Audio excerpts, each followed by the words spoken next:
the idea is, again, the separation of concerns. What we see is the VS Code of an engineer using Copilot and using an agent that, as you can see in here at the bottom right, is asking, hey, I am a new developer in the team and I need a new instance on AWS.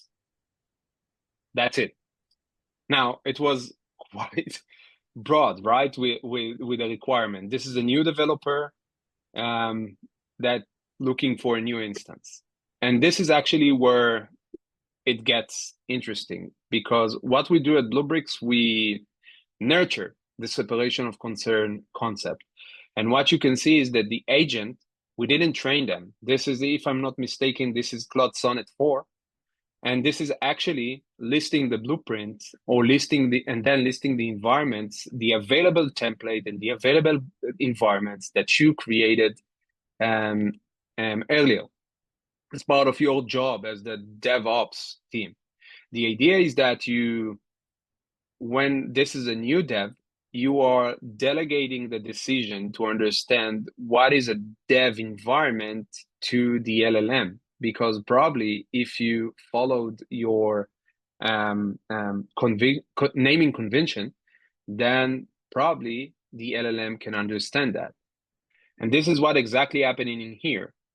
The LLM found the AWS EC2.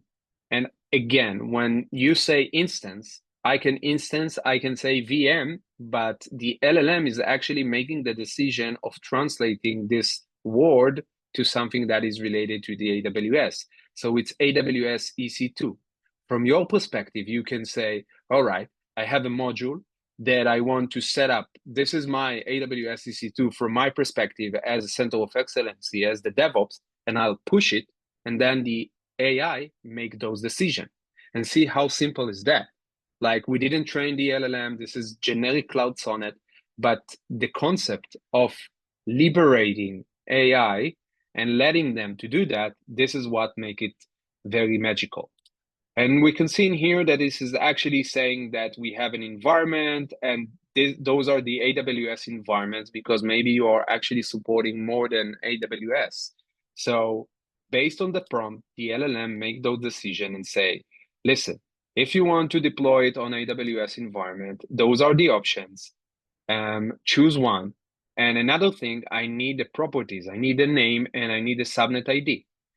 And then let's say that you don't know it because you are a new developer. So this is look what the developer actually saying. Deploy it to staging, and your suggestion sounds good because I'm a newbie. So let's go with you. Let's use the default based on the other question, the number 3 question, and like asking another thing with free language.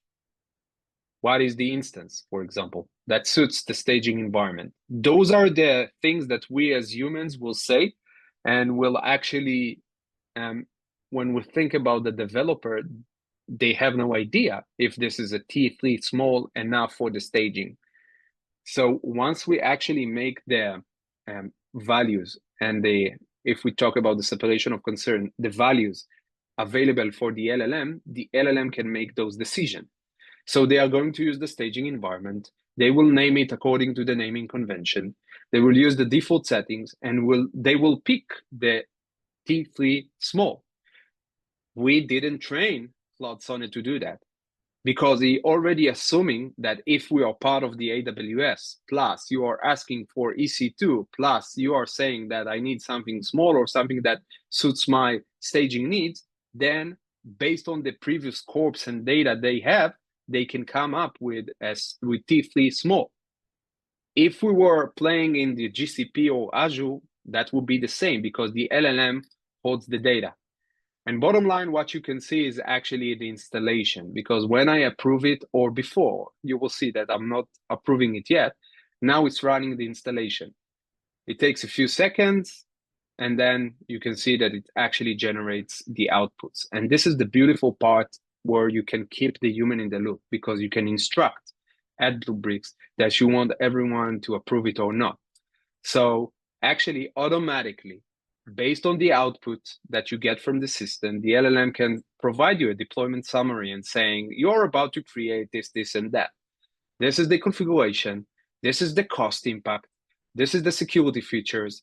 Those are the risks. Those are the, and all of it is based on the LLM. We are actually leveraging the LLM to provide us with this information that if we think about it, if you want to build it, how many open source tools would you need to connect together? From Atlantis to Argo to also LLM at some point to generate this output. So many tools. And this is when you adopt the separation of concern, you get it like this. So this is what you can see here. Then they approve it and oh, voila. You have as a new developer, it took them like the demo is 4 minutes. It took 4 minutes to actually get an instance that is compatible to your security restrictions, compliance, etc., on an environment with the audit without even letting you or shoulder tapping you. It's audited, logged somewhere in the Bluebricks system in this case, and that's it. And this is already exists. So this is why I'm saying when you change the